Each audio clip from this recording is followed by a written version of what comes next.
ini saya akan menceritakan dongeng mengenai kisah tiga pangeran. Pada zaman dahulu kala, hiduplah seorang raja yang mempunyai 3 orang putra. Putra pertama bernama Raden, putra kedua bernama Kemas, dan putra ketiga bernama Faya. Ketiga putra raja tersebut selalu riang gembira. Tubuh mereka sehat dan kuat, menyenangkan hati dan menyejukkan pandangan siapapun yang melihatnya. Tidak terasa hari berganti bulan, bulan berganti tahun, dan mereka akhirnya menginjak usia remaja. Di suatu pagi yang cerah, sang surya baru saja menampakkan cahaya kilau kemasan di bumi persada. Burung-burung bernyanyi riang gembira menyambut pagi dengan sukacita.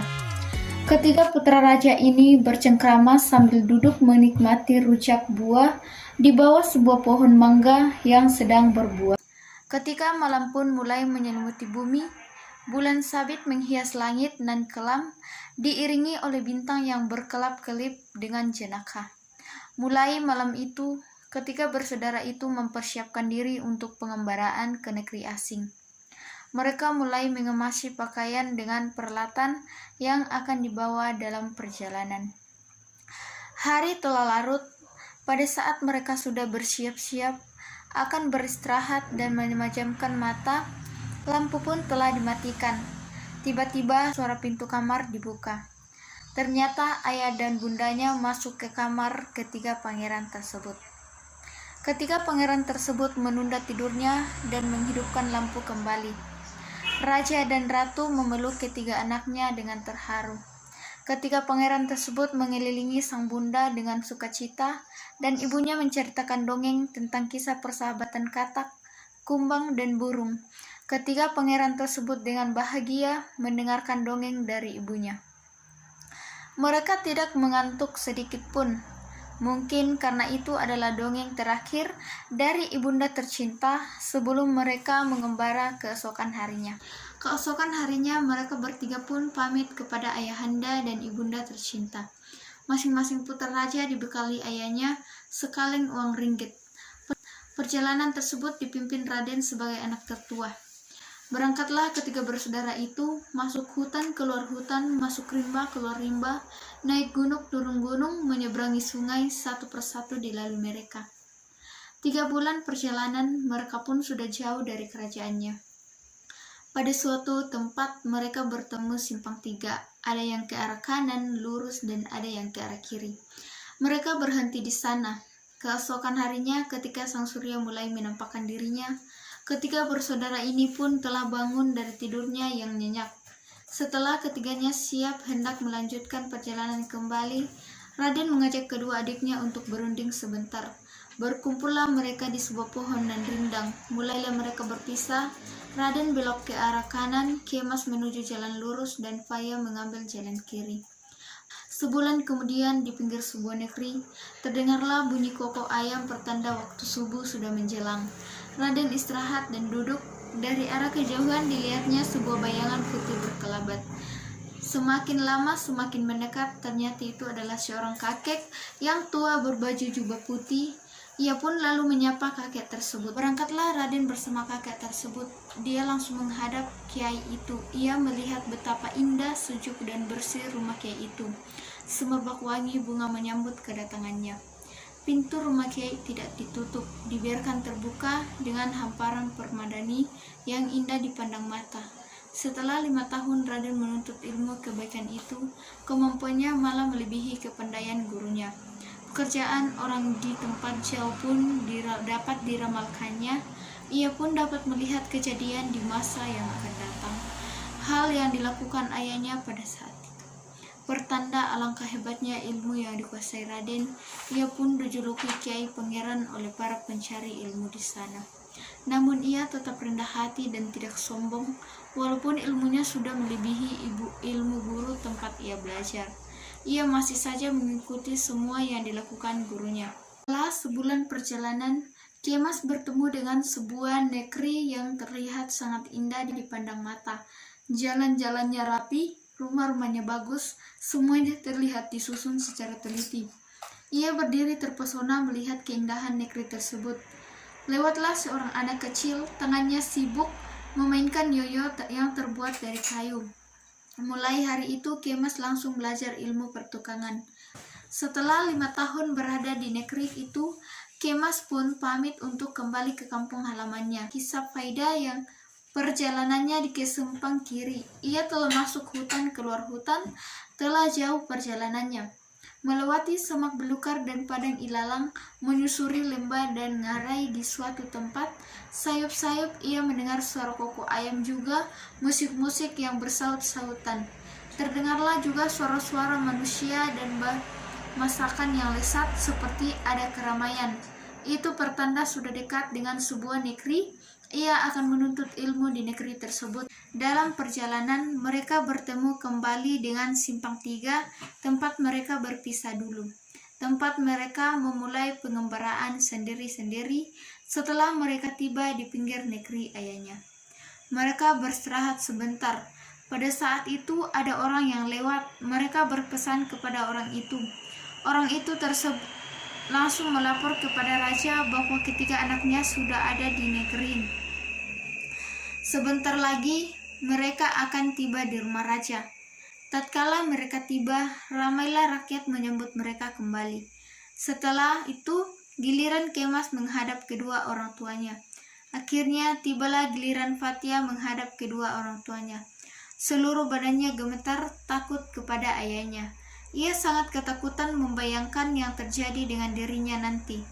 Fatia memberikan diri naik ke rumah dan dihempaskannya lah uang sekaleng di depan ayahnya dan langsung berlari.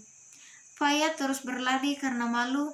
Tatkala habis pertanyaan ayahnya, ia langsung lari menghindari pertanyaan lain.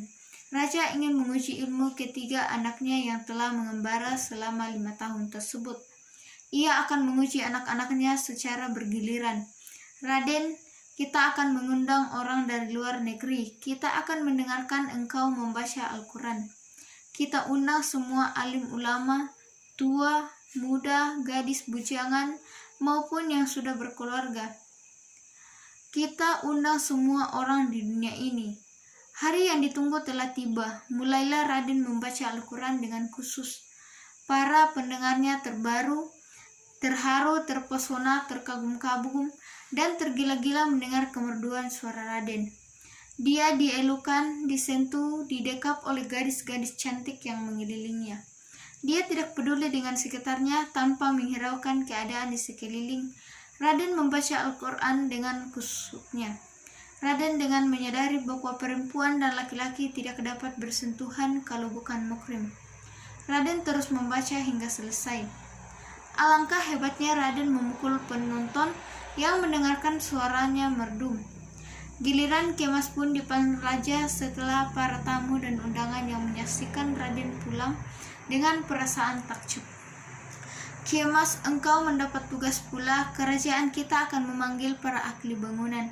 Kita kumpulkan 40 orang tersohor dari berbagai negeri. Ini adalah 2 buah gambar. Sebuah gambar lainnya dikerjakan oleh 40 orang itu. Keesokan harinya 40 orang ahli pertukangan yang terkenal telah berkumpul di kerajaan untuk memulai pekerjaannya. Belum sampai 30 hari, yaitu 3 hari menjelang sebulan, rumah yang dikerjakan oleh 40 orang itu hampir selesai. Hanya keesokan harinya, Fatia dipanggil raja untuk ujian yang terakhir. Kali ini ujian raja bukan main beratnya.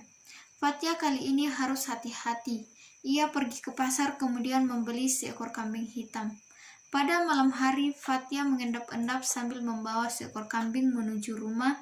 Ia berdiri tepat di bawah kamar raja. Saat itu ternyata raja dan permaisuri sedang berbincang-bincang membicarakan perihal ketiga anaknya. Lantai itu pecah. Fatia menyodorkan kepala kambing hitam ke atas lantai yang telah berlubang. Ketika raja melihat benda hitam, langsung dipancungnya karena sedari itu ia berdiri tepat di bawah kamar saja. Saat itu ternyata raja dan permaisuri sedang berbincang-bincang membicarakan perihal ketiga anaknya.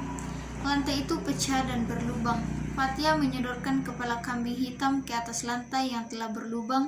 Ketika raja melihat benda hitam, langsung dipancungnya karena sedari tadi ia telah siap dengan pedang di tangannya. Pada waktu itulah kesempatan bagi Fatya mengambil selimut ayahnya yang tercecer di lantai. Kedua orang tuanya yang sedang kalut, menangis dan menyesal, tidak sadar bahwa selimut mereka tercecer di lantai. Pagi-pagi benar, raja memerintahkan untuk menyembunyikan kentongan kematian ke seluruh pelosok negeri. Semua orang bergegas untuk mengetahui siapa sebenarnya yang akan dikuburkan itu. Ada beberapa orang berpapasan dengan Fatya yang sedang memakai selimut ayahnya di pinggir jalan. Orang-orang itu tidak peduli karena kentongan panggilan raja untuk menguburkan seorang telah terdengar. Namun mereka tidak mengetahui yang akan dikuburkan itu. Orang-orang berkumpul tersebut akhirnya bertengkar. Ada yang mengatakan Fatya sudah meninggal, ada yang mengatakan Fatya masih hidup. Dan ada pula yang mengatakan ia berpapasan dengan Fatya. Karena tidak terkendalikan lagi, mereka berkelahi secara massal. Akibat perkelahian itu, raja datang. Raja bingung sebab ada orang yang bertemu dengan Fatya di pinggir jalan raja. Fatya datang dengan memakai selimut yang diperintahkan raja kepadanya untuk dicuri pada malam itu. Raja terpejerat, ternyata bukan Fatya yang terbunuh semalam. Raja langsung menghampirinya dengan penuh haru setelah berkabung selama 40 hari, 40 malam didampingi permasyuri. Raja memanggil ketiga anaknya. Raja memulai perbicaraannya. Ayah Raden sudah menjadi alim ulama, kiai besar. Kemas seorang tukang yang sombong dan angkuh. Fatya seorang penjahat yang jago judi yang mengetahui semua ilmu judi. Fatya pun diangkat menjadi raja muda di kerajaan ini. Kedua kakaknya Raden dan Kemas baru sadar setelah mendengar penjelasan raja. Mereka harus belajar lagi dan lagi, bukan hanya mengetahui tetapi juga memahami ilmu yang mereka pelajari agar dapat digunakan untuk kebaikan dan membawa kesejahteraan bagi manusia. Keesokan harinya, kerajaan mengundang seluruh penduduk negeri untuk merayakan kedatangan 3 pangeran kerajaan sekaligus meresmikan Fatya menjadi raja muda. Penduduk bersukacita, keluarga kerajaan pun berbahagia karena sudah berkumpul kembali. Ketiga bersaudara tersebut tetap belajar dan mencari ilmu, baik dari buku-buku maupun dari orang yang sudah banyak menekuni ilmu dan mempunyai keahlian di berbagai bidang. Pada akhirnya kerajaan ini menjadi kerajaan yang besar. Rakyatnya hidup makmur dan sejahtera. Ketiga pangeran tersebut masing-masing telah mendirikan kerajaan lain yang juga makmur dan sejahtera. Kerajaan-kerajaan yang mereka dirikan selalu mengadakan kerajaan sama untuk meningkatkan ilmu dan teknologi agar tidak tertinggal dengan kerajaan lainnya. Demikianlah cerita dongeng dari saya ucapkan terima kasih. Selamat pagi.